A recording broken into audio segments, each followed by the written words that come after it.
महाराष्ट्र राज्य बालनाट्य स्पर्धा 2023-24 चा उद्घाटन समारंभ मान्यवरांच्या शुभ हस्ते संपन्न होतोय। सगळ्या आमच्या या बाल रंगभूमीवरच्या कलाकारांसाठी जोरदार टाळ्या होऊन जाऊ द्या। त्यांना मनपूर्वक शुभेच्छा। सन्माननीय डॉक्टर श्री प्रकाशजी कांक्रिया आणि सन्माननीय डॉक्टर सुधाताई कांक्रिया यांच्या शुभ हस्ते आणि ज्येष्ठ रंगकर्मी किरीकाका कुलकर्णी माननीय श्री सतीशजी लोटके कोषाध्यक्ष अखिल भारतीय मराठी नाट्य परिषद मध्यवर्तीच्या त्याचबरोबर आदरणीय सौ उर्मिलाजी लोटके बाल रंगभूमी परिषदेच्या अध्यक्षा या स्पर्धेचे समन्वयक सागर महेंद्र यांना आपण सन्माननीय डॉक्टर प्रकाशजी कांक्रिया सन्मानाचा सन्मान करावा। आदरणीय डॉक्टर सुधाताई कांक्रिया अखिल भारतीय मराठी नाट्य परिषद मध्यवर्ती शाखा मुंबई आदरणीय सतीश लोटके सर ज्येष्ठ रंगकर्मी आणि सेन्सॉर बोर्डाचे सदस्य आदरणीय पीडी कुलकर्णी काका बाल रंगभूमी परिषदेच्या अध्यक्ष सौ उर्मिला लोटके माननीय श्री प्रवीण दिनकर त्यानंतर सन्माननीय श्री विश्वनाथजी निळेसर अनघा वैद्य मॅडम यांचा सन्मान। ही स्पर्धा लहानांसाठी आहे आणि यातूनच आपल्या नगरमधले बरेचसे बाल कलावंत मोठ्या पडद्यावर गेलेले आहेत आणि त्या सगळ्या चळवळीमधले हे कांक्रिया कुटुंब हे महत्वाचा घटक आहे। गेली 25 वर्ष सातत्यानं बाल एकांकिका स्पर्धा घेणारं हे दाम्पत्य आहे। एकदा जोरदार त्यांच्यासाठी टाळ्या होऊन जाऊ द्या।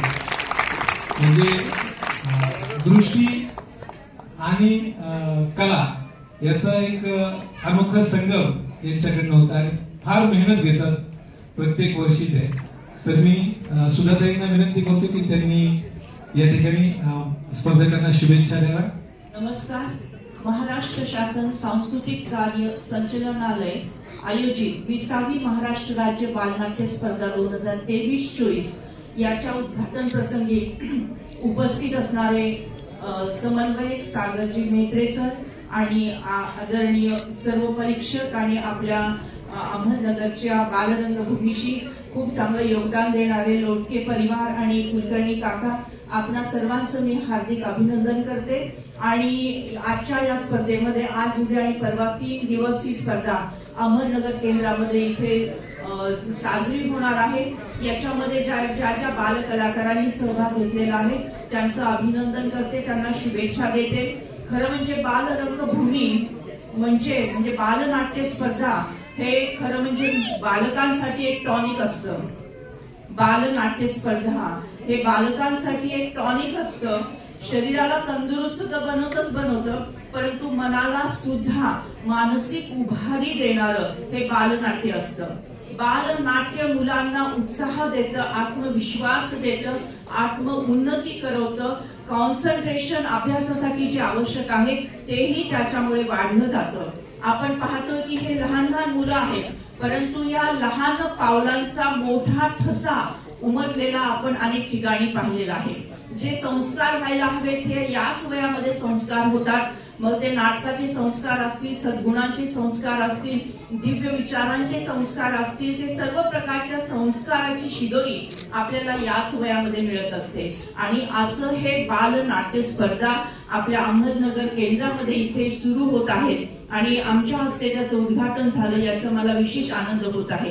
कांक्रिया करंडक गेल्या 25 वर्ष कांक्रिया करंडक मी पूर्ण केलेले आहे आणि या 25 वर्षामध्ये आपल्या सगळ्यांना माहिती आपण सगळ्यांनी त्याचा अनुभव घेतलेला आहे आणि इथून पुढची आपली आणखी वाटचाल अशा प्रकारची असणार आहे की बालरंगभूमी ज्यांनी सुरू केली अशा सुधा करमरकर मॅडम जे आहेत तर त्यांना आदरांजली वाहण्यासाठी त्यांच्या कर्मभूमीमध्ये जाऊन हा कांक्रिया करंडक 2024 साजरा होणार आहे। तर अशा प्रकारचं नियोजन आपल्या इतक्या भविष्य काळामध्ये होणार आहे। आणि अहमदनगरला दुसरं बालपण म्हणजे बालकांच्या स्पर्धा ह्या बालनाट्य स्पर्धा पण वय वर्ष 60 झाल्यानंतर दुसरं बालपण येत असतं।